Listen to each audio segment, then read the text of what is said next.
Next case on the docket, Creflo Dollar says that he has been teaching about tithing wrong this whole time. You think? You think?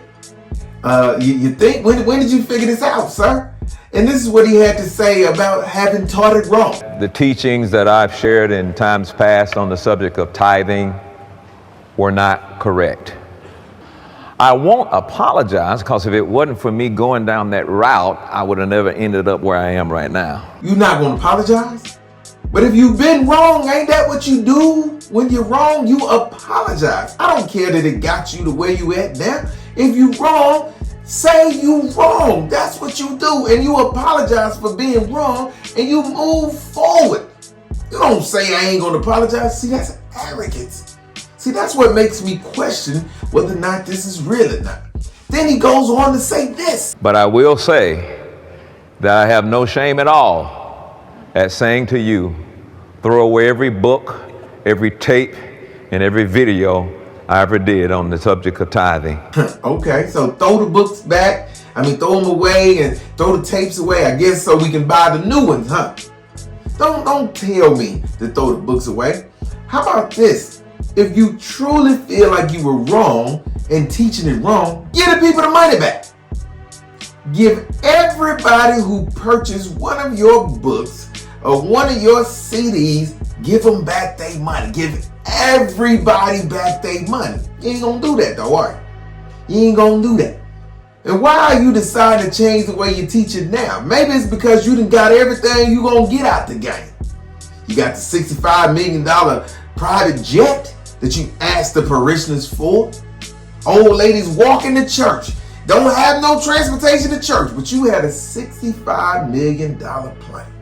See, let me tell you what my problem with this whole situation is. It ain't him. It's not him. Because he ain't do nothing that they didn't allow him to do. This is the problem with organized religion. I believe there's a God. I believe there's a higher power. You can call your God whatever you want to call him, but at the end of the day, they all a higher power. It just goes by different names. And I believe that exists.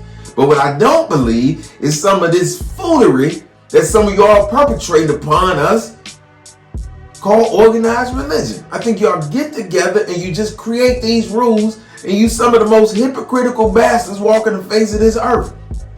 And it allows you to put people like Creflo Dollar at the top of your pedestals as you worship, because they feed into the hypocrisy that you live every single damn day. See, this is one of the reasons why you don't see a lot of men in church.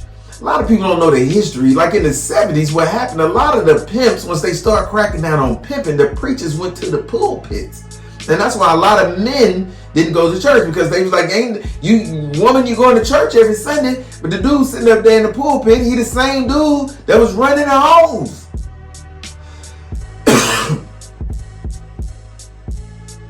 So the men stayed away from the church because they knew who was sitting up in the pulpit.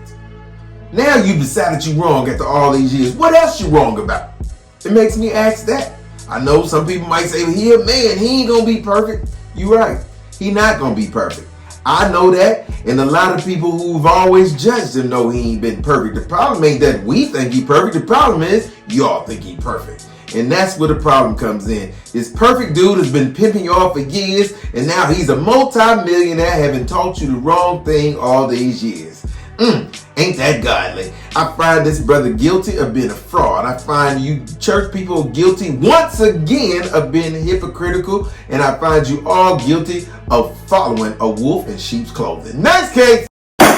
It seems that we have no more cases on the docket. So if that is all the business for the day, we can adjourn.